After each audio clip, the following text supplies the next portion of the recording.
Welcome back, friends, and today we're reading Creepers by Edgar J. Hyde, Stage Fright, Chapter 7, 3 Witches.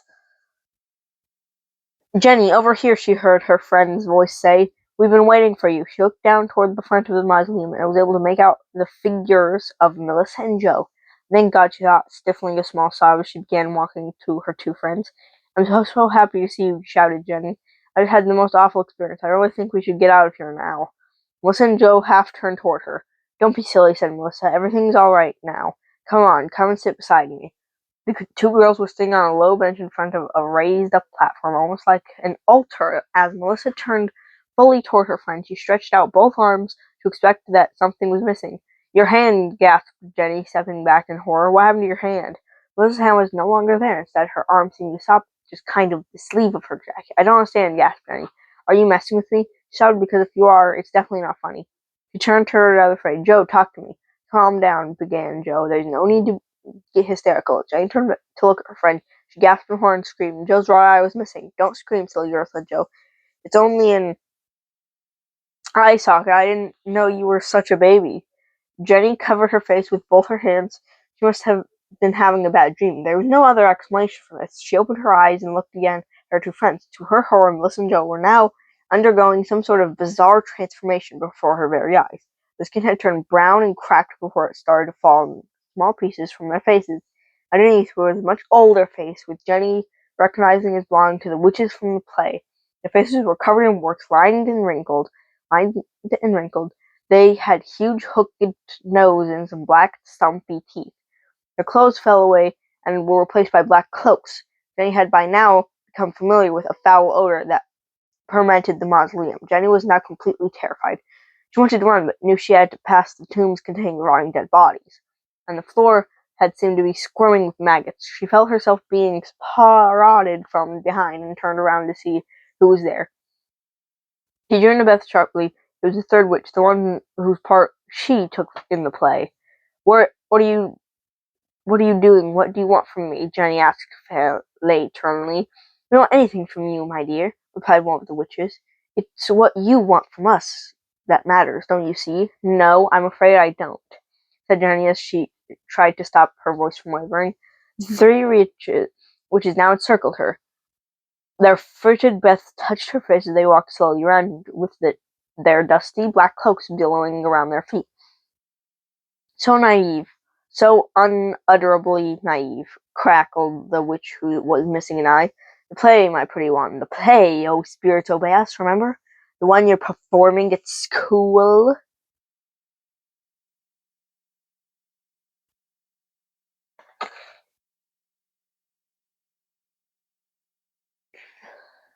Don't you know what it's about? Don't you know how dangerous it is to dabble in witchcraft when you know nothing about it? But it's only a play, stammered Jenny, desperately trying to keep calm. The witches stopped moving. Only a play, is it? Said the first witch in a menacingly low voice. You silly girl.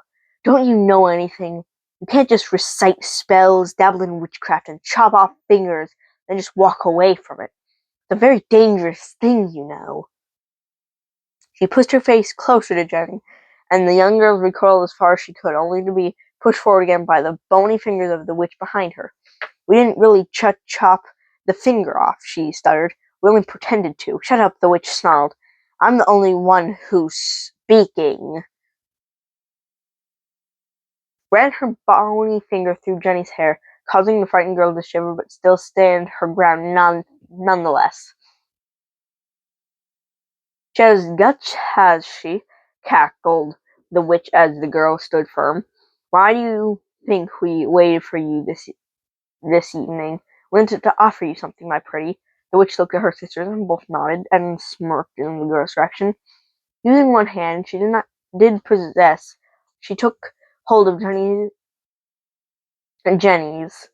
Her fingers were long, bony, and unbelievably cold. Jenny desperately wanted to pull away. How would you like to join us? She asked the girl. Become a witch, a real witch, not someone playing a part in a play. Someone who can do this, as she spat at the feet of the girl's feet. Jenny looked down and saw the witch's spittle spread and grow bigger on the floor of the mausoleum until it gradually began to take shape. First the tail developed, followed by the long, sharp teeth of a furry body. until his head turned into a large brown rat, the biggest rat that Jenny had ever seen.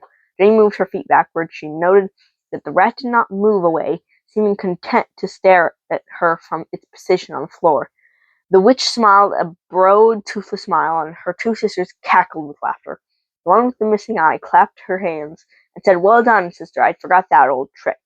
She took a spat on the floor. Her spittle also spread, becoming larger before transforming into another rat, this one even bigger than the first. Now to be undone, the third sister repeated the process. Soon there were dozens of rats, some brown and some black, but none of them moving, and all of them seeming to stare right at Jenny. "Please let me wake up," the young girl prayed. "Let me open my eyes so this nightmare can be over." She closed her eyes and blinked hard, but when she opened them again, the scene in front of her was exactly as it was before. "We're still here, my dear," cackled the first witch, almost as though she were able to read the young girl's mind. "And we're still looking for recruits. Come on, my pretty." She rubbed her pointing finger along the girl's chin. "You have such fun, you know. Let's see, how else do you like besides your young Danny dislike besides your young Danny Cottrill?" The witch smiled and continued. "We sorted him out for you. He's still on life support, but you could be the one to perform the magic, Jenny. You could cast the evil spells, and you could be afraid of anyone. You'd not be afraid of anyone again. No one would ever be able to hurt you. We could give you that power. Come on now, what do you say?" Jenny was horrified. "Danny, you did that to Danny? How could you? How awful!" The witch interrupted. "No, my dear, you did. You wished harm on the boy, did you not? And since we have to obey you in accordance with our title of the play, we only carrying out your wishes." "But everyone says things they don't mean sometimes," said Jenny. "I didn't really want anything bad to happen to Danny." She moved her foot slightly, looking down as she did, the rats still staring up at her, but none of them moved. "Then you'll have to be more careful about what you wish for, don't you? But I'm not all convinced that I believe you. I think you'd make a great witch, and we're so in need of some young blood." She moved toward the girl, kicking one of the rats as she did so. The rat reacted for the first time, angrily biting Jenny's ankle as though she were to blame. Jenny cried out and bent to rub her ankle. "Please let me go," she pleaded with the witches. "Please my parents will be wondering where I am. I have to go home, please." "Don't be silly. We can't let you go now. You're going to be one of us. Be patient, dear. We just have to recite a little spell. It won't take long. Come, sisters, join hands. You, my dear, you must concentrate on what we are saying. For now you will join us at the end and take a vow to be a follower of all things evil." The witches stared, their chat walking slowly around the girl. The rats scuttled in all directions in order to escape the sharp kicks of the witches' feet.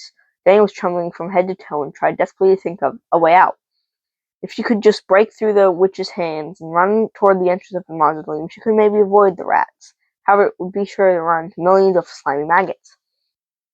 Rats were crawling all over the tombs and the floor. She was swallowed hard, and she decided she could stand the maggots. She just had to get out of there. As she looked up towards the back of the mausoleum, she saw, to her horror, that one of the tombs was opening. A skeletal hand was pushing back the marble lid, and she could just see the skull-like head beginning to appear. Jenny fainted. And that's the end of chapter 7. So, friends, thanks for watching. Like, comment, subscribe, hit the notification bell. Follow us on social media, Funkyplaybrothers, Funkyplaybrothers, and please remember to subscribe to our YouTube. Thanks for watching. Bye!